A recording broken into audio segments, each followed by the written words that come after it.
Hello and welcome to In Search of the Crystal Skull, an epic adventure into the world of mediocrity. My name is Aaron. My name is Patricia. And today we're going to be looking at Unlikely Angel, the 1996 movie done by the one and only Dolly Parton.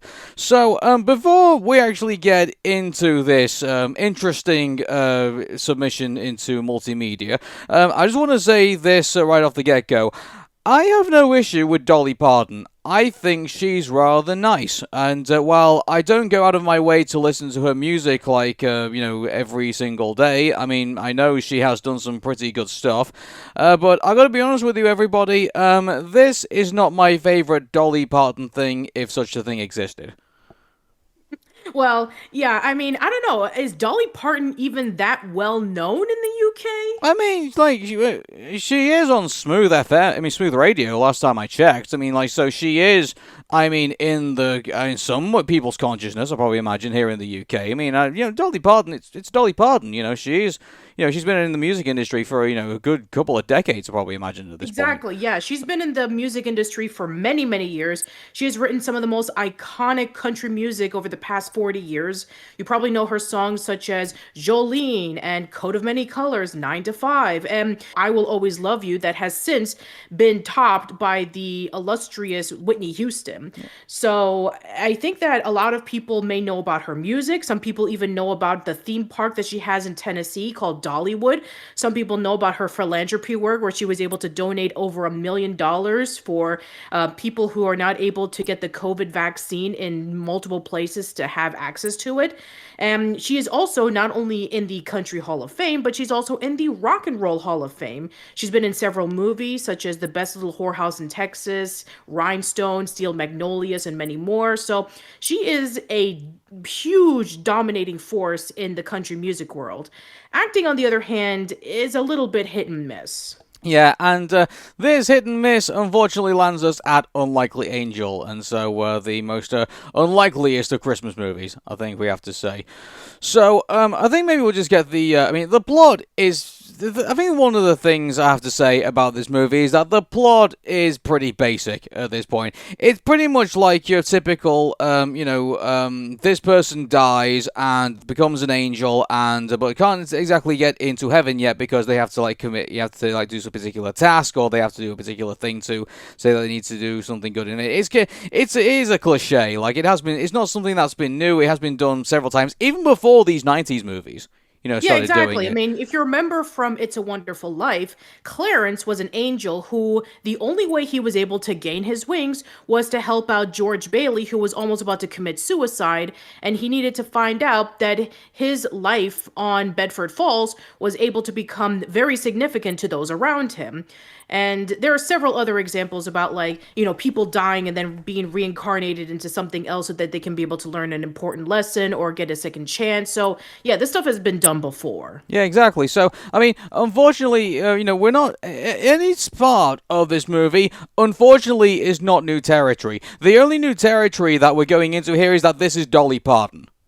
Yeah. That's the only new thing. And even then, I mean, has she done movies before this as well? Like before she's done Yeah, likely. as we Yeah, mentioned exactly. before, as you mentioned before, that she was in a movie called The Best Little Whorehouse in Texas in 1976, a long time with Tom Selleck, and probably the movie that she was really well known for, even though that her part wasn't like really major, was the drama film Steel Magnolias. So she has been in several movies. I think that if you use her sparingly and really, really well in various parts, and if the source material and the story is good, then Dolly Parton would be a very welcoming addition to whatever movie or TV show you put her in. Yeah. Unfortunately, everybody in this movie, she sticks out like a sore thumb, and Yeah. she's the I have main no character. idea.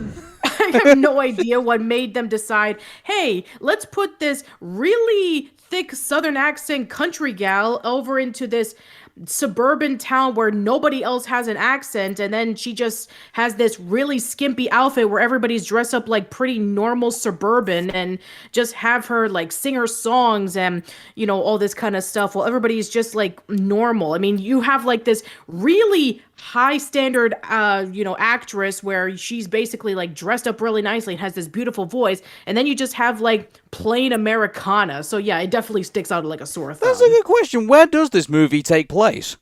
I I have no idea. Springfield.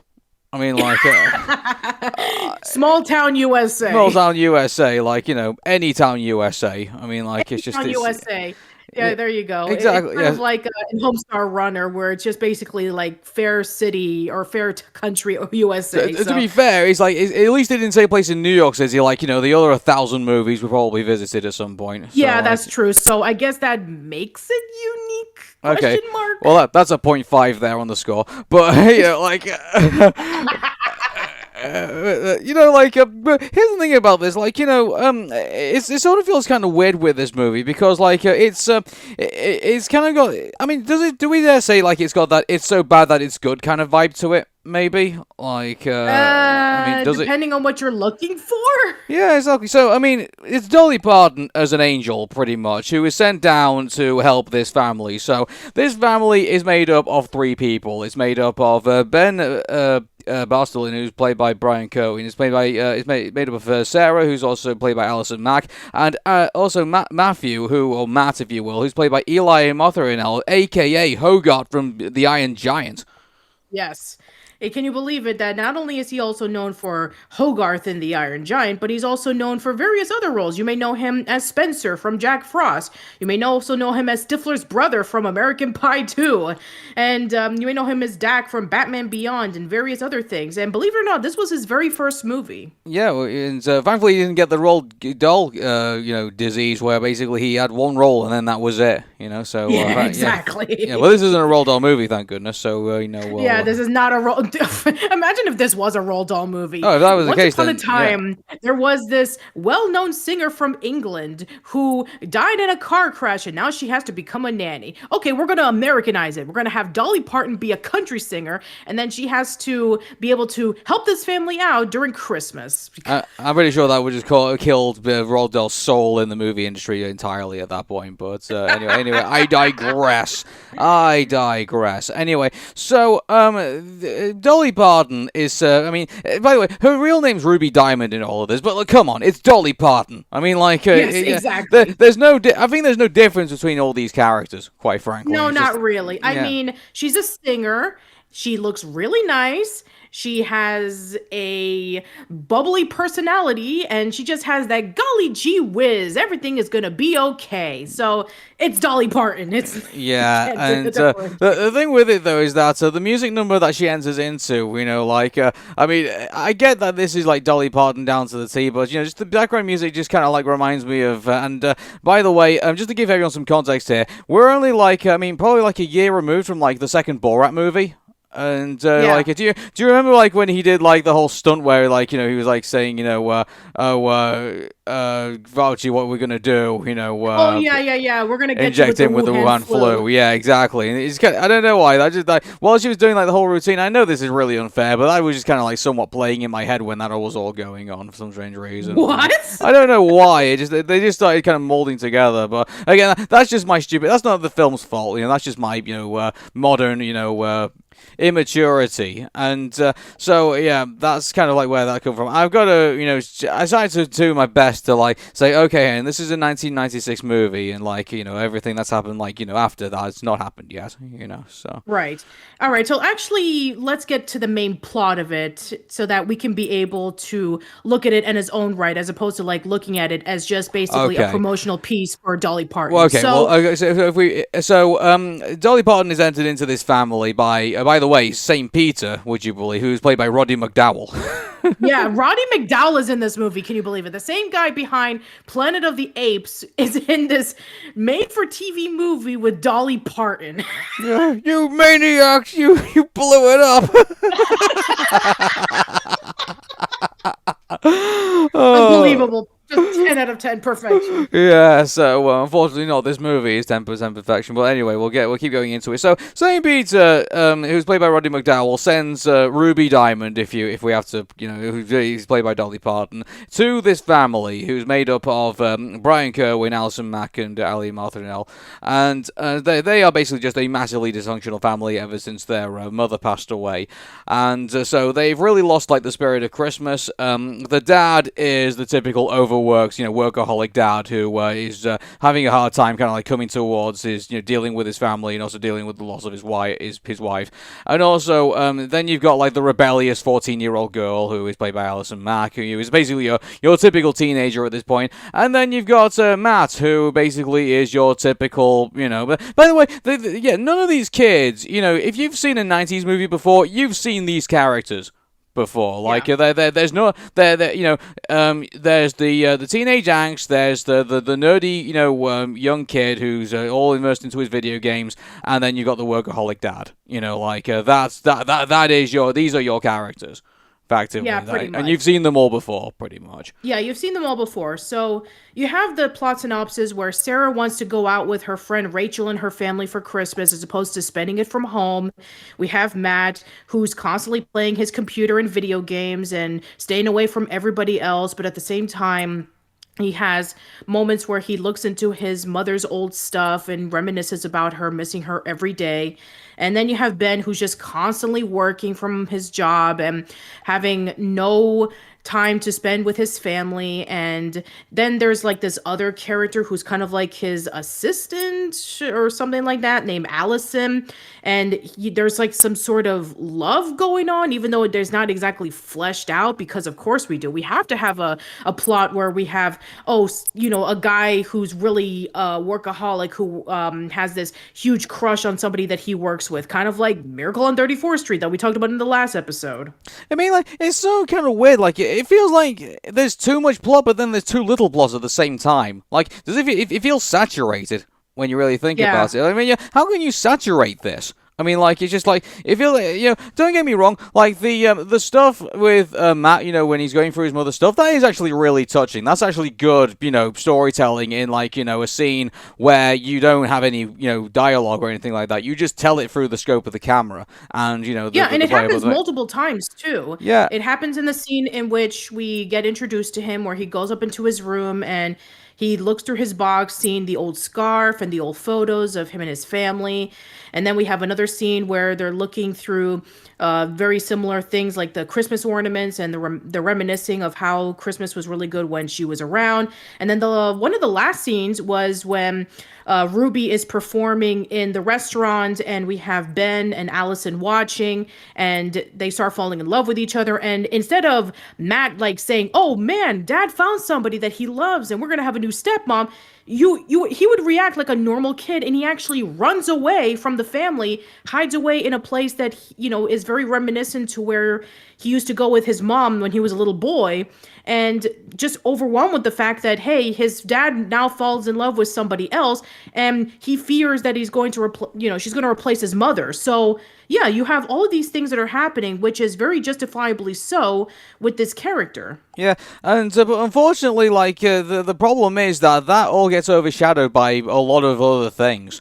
And I mean, it gets overshadowed with the fact that Sarah is a rambunctious teenager who wants nothing more than to spend Christmas with her friend and her family out somewhere else, and not wanting to be at home. And there's also a scene in which she actually steals a CD from a store and gets caught shoplifting and taken over to the police.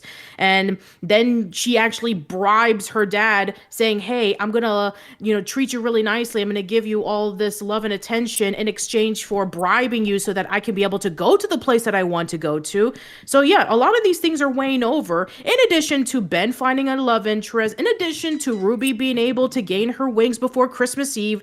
So there's a lot of things going on for a plot that's pretty much basic. Yeah, it's I mean, on top of that as well, like, this is all stuff we've seen before in other movies. Like, it's just again, the rebellious teenager, where the kid who, like, has, emotional problems, but at the same time, buries himself in video games like typical kids do. By the way, there's one thing we can stop the movie to do at one point, like, the man actually has a Sega Nomad in this, and, which, I was kind of questioning some of the, like, we actually spent more time questioning questioning like the operational mechanisms of the Sega Nomad at the time, because this entire time I thought that for whatever reason I thought it needed like the power cable in order to like play it, and it didn't like have any batteries. But then you corrected me and told me that it could work off batteries, and you have to forgive me because I never seen like a real life Sega Nomad, so I don't know Yeah, like no, let's what. be honest. I mean, a Sega Nomad was fairly expensive at the time, and it came out in 1995. So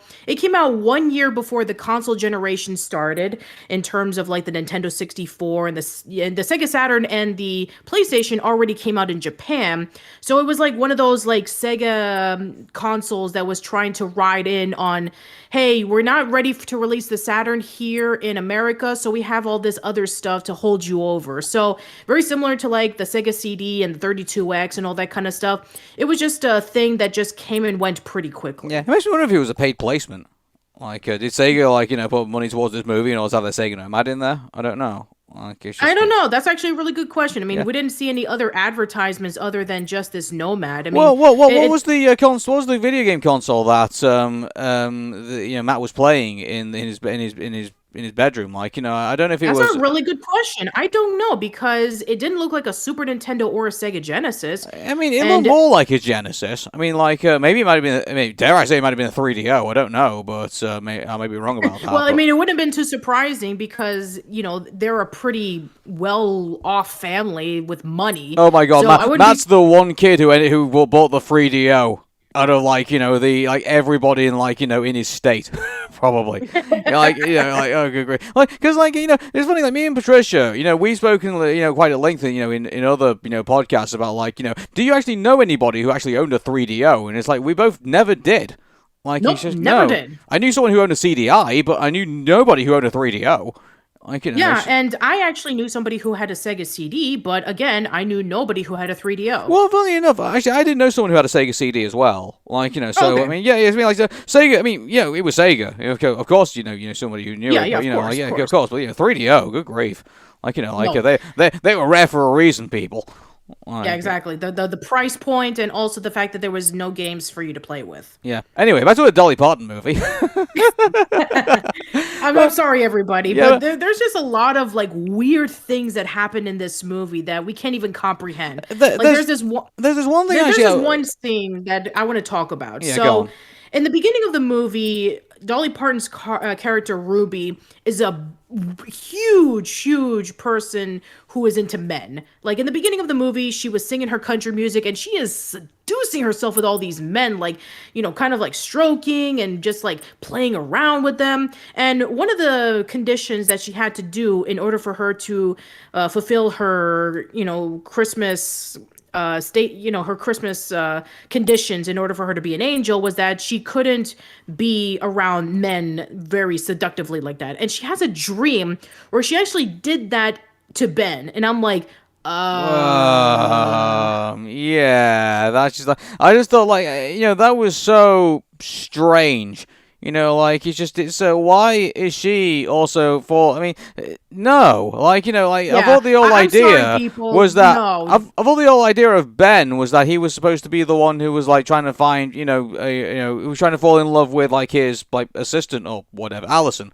Yeah, like Yeah, I thought, Allison, yeah. funny enough, this is so confusing. Like, you got Alison Mack who's playing Sarah, and then you got Mia Damar who's playing a character called Allison. Like it's so Yeah, strange. I mean, it is very strange. And you have another scene involving with, again, going into that restaurant scene in which both Ben and Allison are there. And Dolly Parton is in this really short dress with gold, sparkles all over her with Yeah. with her guitar and singing like, "Oh, I have a song to play for Ben and Allison." It's like, okay, I mean, are they not going to question like, shouldn't she be home with the kids or something? It's, oh man, like it's just Well, like so weird. yeah, it's like it's just so. I mean, the idea of Dolly Parton. I mean, this is what I've kind of like described this movie being kind of like. It's kind of like Mr. Nanny. Like Hulk Hogan like comes in and like becomes like the nanny for like these kids and things like that. And like maybe dare I say maybe Unlikely Angel is probably like maybe a better version than Mr. Nanny.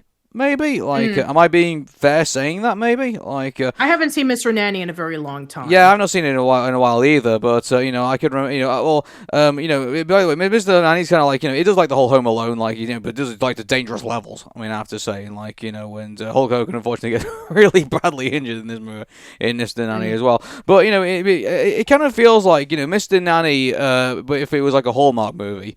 There was another thing I was comparing it to as well. I can't remember what it was. Do you remember when we were watching it and like we were comparing? It's like it was like Mr. Nanny meets something, and it was like on the Hallmark Channel. I can't remember what the second Oh yeah, movie yeah, yeah. was. I remember what you were talking about. Yeah. Yeah, it's just So it feels like a bunch of other movies that kind of put together, and it's on the Hallmark Channel, and like it's a bunch of movies that we've seen before. Effectively, yeah. like we could probably if we had the time to actually do it, we could actually rid of other movies that are similar to this in a way. Like, Mm. oh, I Yeah, know what it is. Yeah, it was like Mr. Money and Home Alone meets the Hallmark Channel. Effectively, that's what I think that's what it that's what was. it was. Yes. Yeah. Yeah. So I mean, and also there's some other scenes that pretty much go nowhere. Like, Sarah learns that Ruby is supposed to be dead because she read it in a newspaper article. But then Ruby lies, saying, "Oh, I faked my own death, and I'm actually hiding from the FBI, and eventually they're gonna come after me. So by Christmas Eve, I'm gonna be gone." And then when she does leave, they don't bat an eye. It's like, "Hey, where's Ruby? Where did Well, she go?" this is the thing, like, for plot convenience, St. Peter comes over to her and says that, oh, well, they'll just forget you now, and Which is, that's it. I'm sorry. I'm sorry.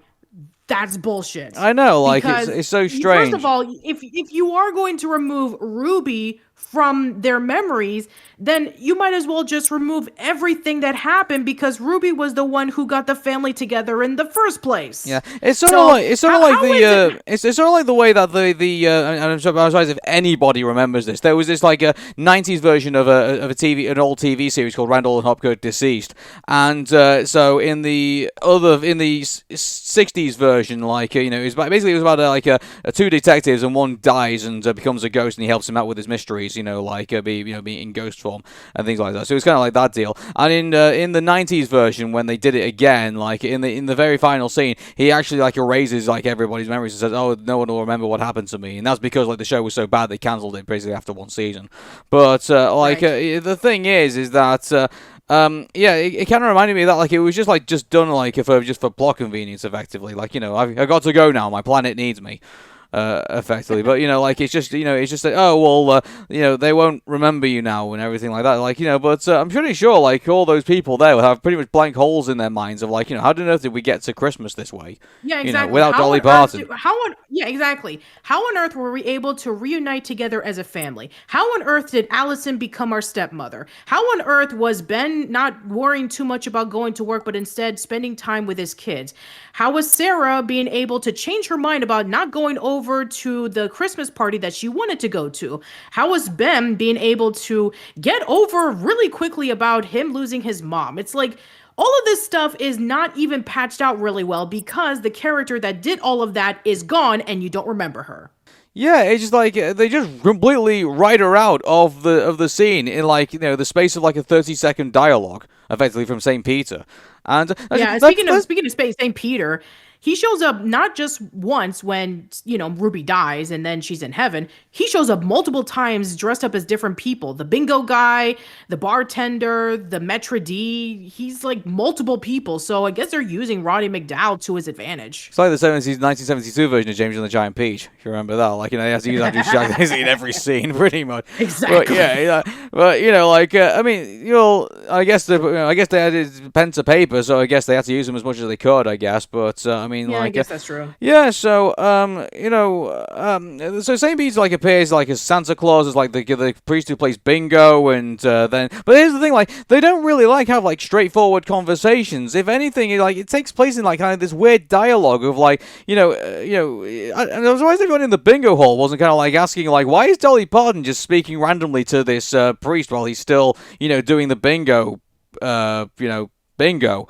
And Yeah. why people surprised people are saying why is it that Dolly Parton's having like a one-sided conversation with Santa Claus?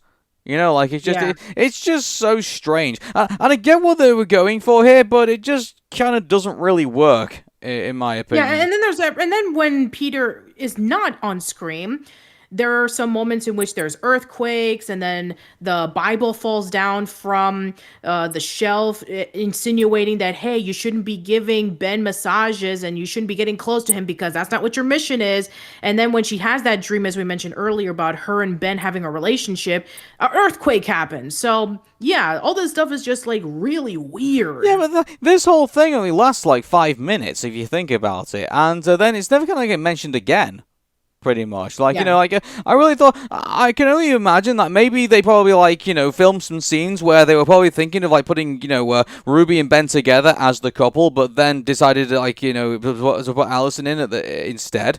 Maybe like it's just It wouldn't have happened in the first place, considering that she's already dead and she only had a few days until, she was either going to go to heaven or go to hell. maybe they So, maybe they're gonna come some like a bullshit idea of like oh hey well I did all these great things and I still can do some great things on Earth, and they'd be like some kind of like BS way of like letting Saint Peter letting it stay on Earth. I don't know, kind of like a yeah, so it Hercules kind of deal reminds maybe. me of All Dogs Go to Heaven too. So you Yeah. have yeah, Charlie, who goes down onto Earth so that he can be able to get Gabriel's horn. And because he was able to do so, he wants to get a second chance of life. So he decides to stay on Earth and be with Sasha and the owner, David. So, yeah, let's do that. Yeah, but instead of like only being one big-lipped alligator moment, there's several. So yeah. Yeah, I guess so. Oh boy, so but again, like the big problem with this movie, unfortunately, is Dolly Parton herself. She sticks out like a sore thumb in all of this, and I get probably that's what they were going for here. But I mean, she just feels like she doesn't fit in the scene. It feels like she's there, just like you would imagine that she was trying to like. Here's the thing about this, Mrs. Doubtfire, when we were talking Yes. about that before, even though, like, this whole ridiculous idea of Robin Williams, dressing up as an old lady and, pretending to be, like, this sweet, Mrs. Doubtfire and everything like that, at least when he was doing, like, the makeup and everything like that, she sort of, like, became a character who you could believe in. At one point, like Yeah. like you feel you're on point. If when you put Robin Williams aside, you actually feel like Mrs. Doubtfire is a real person at some points. Exactly. And Exactly, that's yeah. that's what made it really, really good. You wouldn't expect this schlubby guy who is trying to be an actor and this really nice British nanny are the same person. Because Robin Williams does such a great job in combination with the makeup and the dress and the hair and the accent and the completely different personality that you believe that there are two different people, which is why it makes a lot of sense why they wouldn't believe that these two people are the same person. Yeah. But here it's like, okay, we have Dolly Parton, who's a singer, and now she's an angel who's trying to get her wings, but she acts the same way as Dolly Parton. Yeah, exactly. But I mean, the thing is that at least the Ruby character. I mean, if you wrote her in properly, she would try and like fit in with this family, which she does. But at the same time, you can't get away from the distraction. Like this is Dolly Parton who's like trying to fit in with this family. Like you can't really remove both the two. Like from I mean, you can't believe that Dolly Parton is this character. Like I keep referring to her as Dolly Parton because I can't. Her actual screen name in this is Ruby Diamond.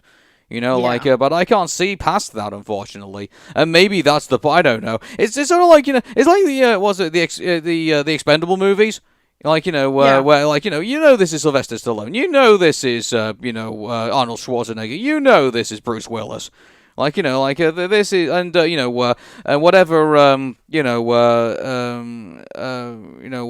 the other characters as well, like John Claude Van Damme and like things like that, like these characters from Chuck Norris, for example, as well. Like I mean, I only just remember now that his his screen name in The Expendables 2 was Cooper.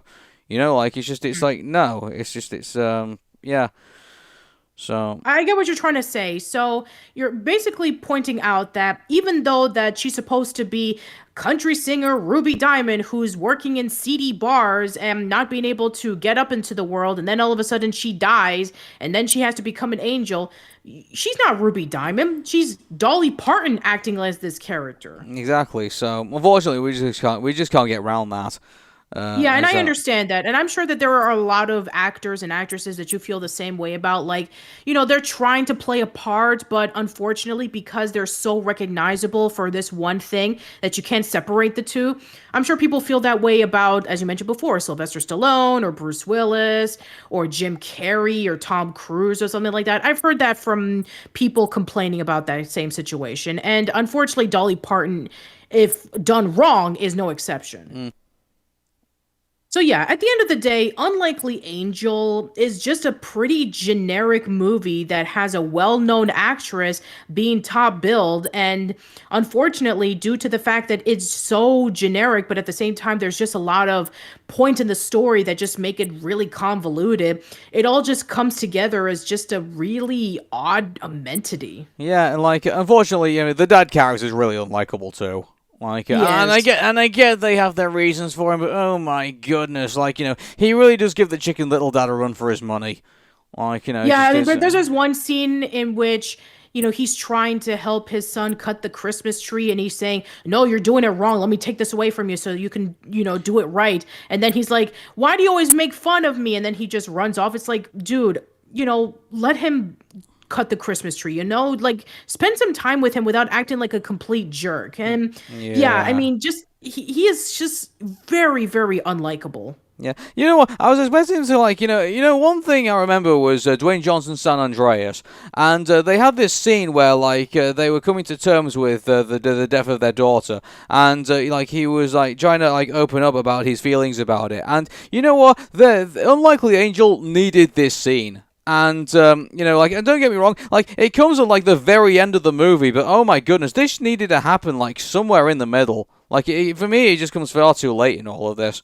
Very. I mean, I'm Yeah. glad. I mean, it's better it happened than it didn't happen at all. But good grief, they really needed like a scene where they all came together and talked about the death of their mother, pretty much. And it's like come to terms with it, and they just don't. Instead, we get these shopping scenes or shoplifting scenes, or we get also like the 14-year-old girl like seems to have like this douchey boyfriend as well, from what I can see, who works in like the Yeah, record store exactly. and There's stuff. this boyfriend that she has that pretty much shows up maybe once or twice and then he never shows up again. Yeah, exactly. And but mind you, you can tell like he's a manipulating, presence. But unfortunately, like this movie so convoluted with everything else, like we don't get to like have any fleshing out of that character either.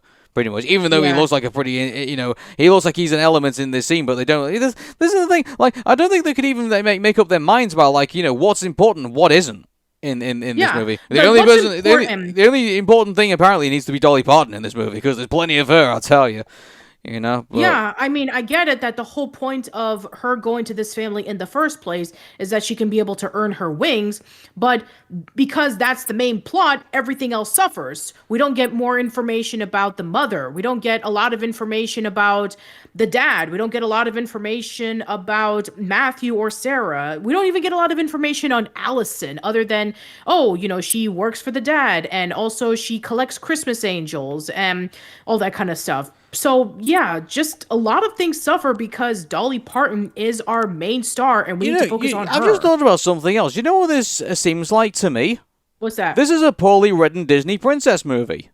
Think Do about it. tell. You've got the girl who, is in an unfortunate situation, and then, if you remove the fact that, she dies in a horrible car crash, I mean, oh, hey, she's in this, we're following her on this adventure to, put this family back together and stuff like that, and, all hijinks ensue and things like that. And, the problem is that, within other Disney princess movies, say, for example, like Beauty and the Beast, for example, and when we're following Belle, we're not following her every single step of the way. There's times where we cut away to Gaston and the guy who wants to lock up Belle's daughter, father and stuff like that, in a lunatic asylum. We have times where Belle's dad will come in and tell the townspeople this horrendous beast that's going on. There's times where you'll spend with the furniture that's will come to life in the castle, with Lumiere and everyone like that. And we get to bits and pieces about that, and then we get Angela Lansbury, all the cups and all the kids and everything like that. All that kind of stuff. But the problem with this movie is that unfortunately, and I don't put any disrespect towards Dolly Parton. I'm sure she's a nice person, but we, in this movie, I feel like we spend too much time concentrating on her and not on everybody else. Right. Do you feel the same way? Like, do you think you know? I feel Do you think the exactly the Beauty and the same way. do you think Beauty and the Beast would be like any better if we spent like the 100% of the time focusing on Belle and nobody else? Absolutely not. I mean, especially since Beauty and the Beast is one of my all-time favorite Disney movies, it would be absolutely ashamed if we only just focus on Belle because everybody else is fantastic. I mean, the movie's called Beauty and the Beast after all. It's not just called Beauty. And I'm glad that we were able to focus on characters such as the Beast, Lumiere, Cogsworth, Mrs. Potts, Gaston, Maurice, everybody, because they're great characters and they all have a part in the story. So it really is a shame that Dolly Parton's character Ruby is so integrated with everything else in the story that the core part of the story where you're supposed to be really sympathetic, such as the father with the two kids and they're trying to be able to have themselves a good Christmas after the death of their, mother. Yeah, I mean, like it unfortunately the main focus of this movie is just her trying to get her wings, and yes, I mean that is the core, but try to also flesh out why we should even care about this family in the first But place. look, I mean, like, think about it. Like, there's four arcs currently going on here at the moment. When you really think about it, there's Dolly Parton trying to get her wings. There's, the dad character, being overworked and trying to like, try and work her way back into, his family. You got, Allison who's playing Sarah, who's, starving for attention as a teenage girl, and then you got Matthew who's still trying to get over the loss of his mother, and at the same time, trying to work himself out as like as a young kid who's like, trapped in video games and like, other else as well. Like, like you've got other stories that are all unraveled into the main plot, and you only concentrate on Dolly, and you don't concentrate on anybody else, and everyone else suffers because of it. You Right. know. Oh, actually, on top of that as well, like you got, I mean, even the side characters somewhat suffer when you really think about it. Like, Saint Peter only comes in when need be. Like, like someone like the Great Gazoo in the Flintstones, and then like you've got Allison, who's basically like supposed to be like the love interest of or maybe supposed to be the love interest before maybe they rewrote the whole movie. I don't know. To Ben, and that gets swept aside when you really think about it, and the relationship doesn't really get too much time to develop. It's kind of like it's developed off screen. A lot of this, and that was sort of somewhat my complaint of like with Miracle on 34th Street, the Mara Wilson one, like the relationship between those two characters were also like developed off screen too, when you really think about it, and so we didn't really Yeah. get a chance to kind of like appreciate the church scene and the engagement and supposedly them dogging behind the church to make make the baby brother. I don't know. I'm gonna continue making that joke. I don't care how many people complain about it, but I get what you're trying to say. like yeah, it just is like unfortunately the star attraction to the movie for Dolly Parton and Unlikely Angel, unfortunately, is overexposed. I think is the best thing to say about this, I guess. So yeah. All right, I think we should give our rating. Okay then. Here's the thing, like, unfortunately, it's very in the middle, this movie, and, I mean, I don't say it goes out to do anything overly offensive, like, it doesn't do anything horrible to, like, make you cringe, or, like, say, oh my god, I can't believe I just saw that, or anything like that, like, it's not one to make you turn the movie off, or anything like that, but, it's so soft, and so, half-baked, and it's so in the middle, like, I mean, there's nothing really to write home about it, really. Like, with In Search of the Crystal Skull, this probably, dare I say, maybe we should probably start calling it, In Search of the Unlikely Angel. I don't know, but, this is the movie, I think, that you and I were kind of like, maybe partly looking to discover, maybe, out of all of this. And so, unfortunately, I have to park this movie straight in the middle. It's a 5. Yeah, I'll probably call it a 5 too because it is definitely middle of the road. And yeah, the story's pretty generic. And yeah, I do agree that Dolly Parton is really overexposed, but she has like top billing, aside from Roddy McDowell.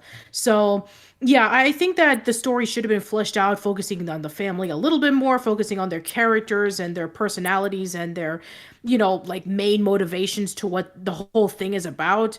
So yeah, I think that this is something that I feel that is probably not something that I'm going to be watching every Christmas. So yeah, I definitely do agree. Yeah.